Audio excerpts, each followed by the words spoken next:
میرے نبی مسجد میں ہیں، ایک نوجوان ہے، یا رسول اللہ میں بڑا خاندانی آدمی ہوں، بنو سلیم کا ہوں، لیکن میں کالا بھی ہوں، بدصورت بھی ہوں، مجھے لڑکی کوئی نہیں دیتا، میری شادی کروائیں، میری شادی کرو۔ میں ان کا نام تھا سعد۔ آپ نے کہا اچھا اب عمر بن وہاب بیٹھے ہیں، کہا جی کوئی نہیں۔ اچھا جاؤ عمر بن وہاب سے کہو تمہیں بیٹی دے دے، نکاح۔ عمر بن وہاب ثقفی، خوبصورت، مالدار، یہ اٹھے اور دروازے پہ دستک دے کر عجب رسول اللہ، اللہ کے رسول کا قاصد آیا ہے، باہر آؤ۔ کہ لبیک لرسول رسول اللہ، میں حاضر اللہ کے نبی کے قاصد کے لیے۔ آگے دیکھا تو سعد سلمی کا کیوں کس لیے ہے؟ کہ اللہ کے نبی نے فرمایا کہ اپنی بیٹی میرے نکاح میں دے دو۔ کہ جا تجھے دوں گا، غریب فقیر۔ وہ تو اسی قدموں واپس آ گیا۔ بیٹی نے پیچھے سن لیا باپ اور سعد کا مکالمہ۔ بیٹی نے کہا یا ابتا النجات قبل ان یفلح قلبہ، ابا جان تو نے میرے نبی کی بات کو ٹھکرایا ہے، جاؤ جا کے ہاں کر دو، کہیں ہمیں تباہی نہ دیکھنی پڑے۔ میری خاطر کیا ہے نا، میری خاطر کیا ہے نا کہ میری بیٹی گزارا کیسے کرے گی، میرے نبی کا پیغام ہے، میں گزارا کروں گی، جاؤ ہاں کرو اور میرا نکاح کرو اس کے ساتھ۔ یہ مجلس میں آئے، پیچھے پیچھے عمر اپنے وہاں بھی آ گئے، تو آپ نے دیکھ کر کہا عمر آپ نے ہماری باتیں ٹھکرا دی۔ کہ نہیں یا رسول اللہ نہیں ٹھکرائی، میں حاضر ہوں، آپ میری بیٹی کا نکاح پڑھیں۔ آپ نے نکاح پڑھا، 400 درہم آپ کی ساری بیگمات کا مہر تھا، 400 درہم حضرت فاطمہ کا مہر تھا، 400 درہم صرف ام حبیبہ رضی اللہ تعالیٰ عنہ کا مہر تھا 400 دینار، کئی لاکھ روپیہ بنتا ہے، 70-80 لاکھ روپیہ بنتا ہے، لیکن وہ نجاشی نے مہر دیا تھا اپنی شان کے مطابق، تو اس لیے آپ نے اس پر کچھ نہیں فرمایا، تو اس کا مطلب ہے کہ مہر کم زیادہ رکھنا کوئی شریعت کے خلاف کوئی نہیں ہے۔ تو 400 درہم جب مہر ہو گیا، آپ نے کہا سعد چل اپنی بیوی کو لے جا۔ کہ یا رسول اللہ پیسے کتنے لے ہم، مہر وہاں تو نقد مہر چلتا ہے، عند طلب تو ہمارے یہاں لکھا ہوتا ہے عند طلب، ہمیں ساری زندگی نہ دینا۔ تو آپ نے کہا تم جاؤ عبد الرحمن کے پاس اور ثابت بن قیس بن شماس کے پاس اور علی بن ابی طالب کے پاس، ان تینوں سے کہو تمہارے مہر کا انتظام کریں۔ تو دوڑے تینوں کے پاس گئے، ان تینوں نے مل ملا کے 400 سے زیادہ کا سامان 400 سے زیادہ کر دیا، تو بڑے خوش ہوئے، کہنے کے لئے بھائی 400 تو دوں گا مہر میں، اور باقی میں کوئی اپنا شادی کا کوئی آٹا دال خریدوں، کوئی زیور کپڑا خریدوں اپنی بیگم کے لیے۔ تو خوشی خوشی وہ بازار میں انٹر ہوئے۔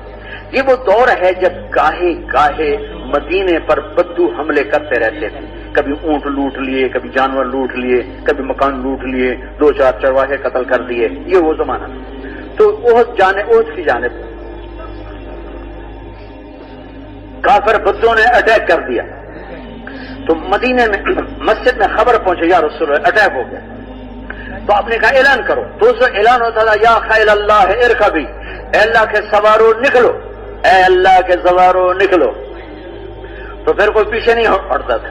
یہ سعد بازار میں داخل ہوئے، بازار میں داخل ہوتے وقت یہ نوجوان ہے، اس کو خوبصورت لڑکی مل چکی ہے نکاح میں، مالدار لڑکی ہے، اس کے تصورات کو میں لفظ کہاں سے لاؤں، یا میں وہ جذبے کہاں سے لاؤں، یا وہ احساسات کو الفاظ کا جامع کیسے پہناؤں، جن جذبوں کے ساتھ جن احساسات کے ساتھ سعد بازار میں جا رہے تھے، یہ خریدوں گا، یہ خریدوں گا، یہ کہوں گا، وہ کہوں گا، ایسے لے جاؤں گا، ایسے لے جاؤں گا، اور کان میں آواز پڑی ہے اللہ کے سوارو۔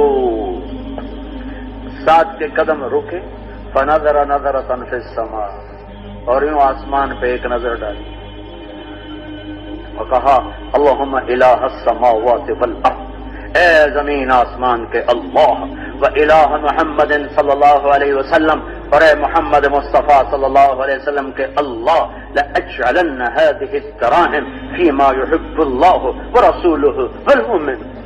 اب یہ پیسہ سعد کی شادی پہ نہیں لگے گا، اب یہ وہاں لگے گا جہاں تو بھی خوش ہوگا، میرا نبی بھی خوش ہوگا، ایمان والے بھی خوش ہوں گے۔ انہی پیسوں سے گھوڑا، تلوار، ڈھال خرید، چھلانگ لگائی اور ہوا ہو گئے، اور چہرہ یوں چھپا لیا، نقاب کر لیا۔ کیوں؟ اللہ جانے، شاید اس لیے کہ پہچانا نہ جاؤں اور کوئی واپس نہ کر دے، تجھے تو شادی کے لیے بھیجا تھا۔ اور آخر جو پیچھے سے حملہ آور ہوئے اور گھوڑے کو اٹھایا اور جوش کے ساتھ صفوں کے اندر گھس گئے، اندر گھسے تو گھوڑا زخمی ہو کے گر گیا ان کے وار سے، تو یہ نیچے گرے، اٹھتے ایسے آستینے چڑھا، کیوں کیا؟ تلوار پکڑی تو میرے نبی کی نظر پڑی، بازوؤں سے پہچانا، بازوؤں سے کہا اب سعد تو یہاں کیا کر رہا ہے؟ تجھے کہاں بھیجا؟ تجھے کیا کر رہا ہے؟ کہا یا رسول اللہ میں سعد ہوں، اللہ رسول کو راضی کرنے آیا ہوں۔ آپ نے کہا تجھے مبارک ہو، جنت اس پہ واجب ہوگی، کہ پھر مجھے اور کچھ نہیں چاہیے، اور چھلانگ لگا دی اور تلواروں کا زخموں کی تاب نہ لا جو گرے تو اتنے میں بدوؤں کے گلے اکھڑ گئے اور آواز لگی اسی بساط۔ سارے صحابہ ابھی تو نکاح کی مجلس میں بیٹھے تھے اور ابھی اس کا تڑپتا لاشا دیکھ رہے تھے۔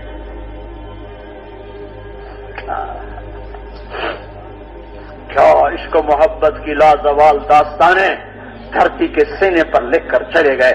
چشم فلک نے پھر ایسے لوگ کبھی نہ دیکھے گی۔ میرے نبی بجلی کی طرح آگے لپکے اور ساتھ کو یوں اپنی گود میں لے لیا، سر اپنی گود میں رکھا اور آپ کے آنسو گر گر کر اس کے چہرے پر پڑ رہے تھے اور آپ کہہ رہے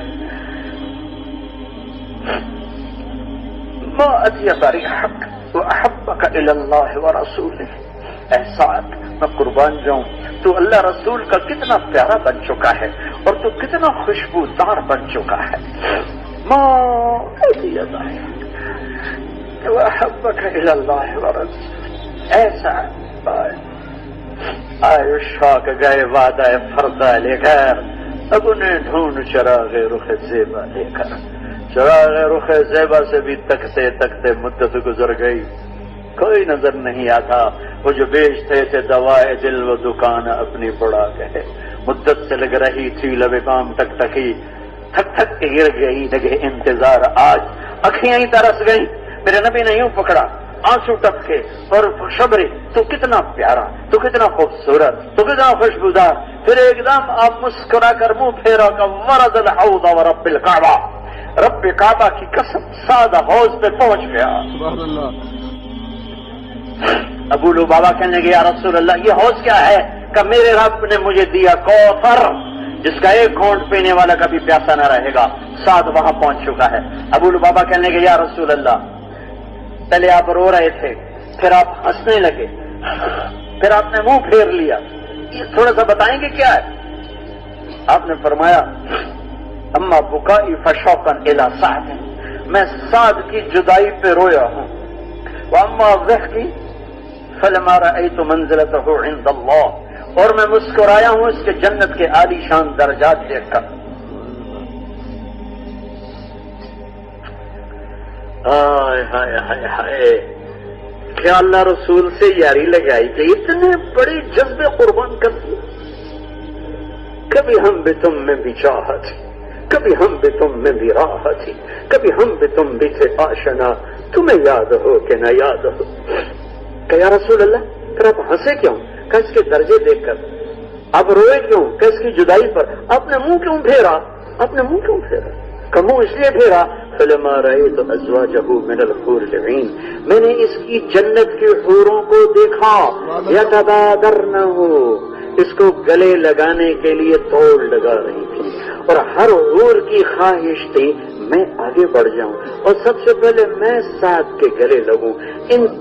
اس تیز دوڑنے کی وجہ سے کاشفات سوقہن، ان کی پنڈلیوں سے کپڑا ہٹ گیا ہے اور ان کی مرمری پنڈلیاں مجھے نظر آ رہی تھیں۔ وبادیات خلاخیلہن، اور ان کے پاؤں میں پڑی چھن چھن چھن کرتی بازیں مجھے دکھائی دے رہی تھی، تو میں نے شرم سے منہ پھیر لیا اور جاؤ سعد کی منکوہہ سے کہہ دو کہ سعد کے رب نے تجھ سے زیادہ حسین بیویوں کو اسے مالک بنا دیا۔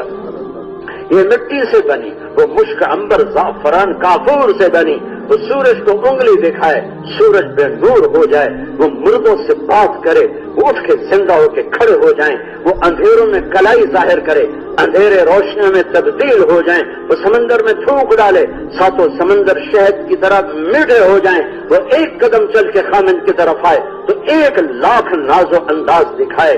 یہ حسین بیویاں سعد کو اللہ نے دے دی ایک نظر ڈالے اس رب کی قسم جس نے یہاں بٹھایا ہے، 40 سال ایسے دیکھتا رہے گا، نظر یوں نہیں کر سکے گا، 40 برس صرف دیکھنے کے مزے میں گم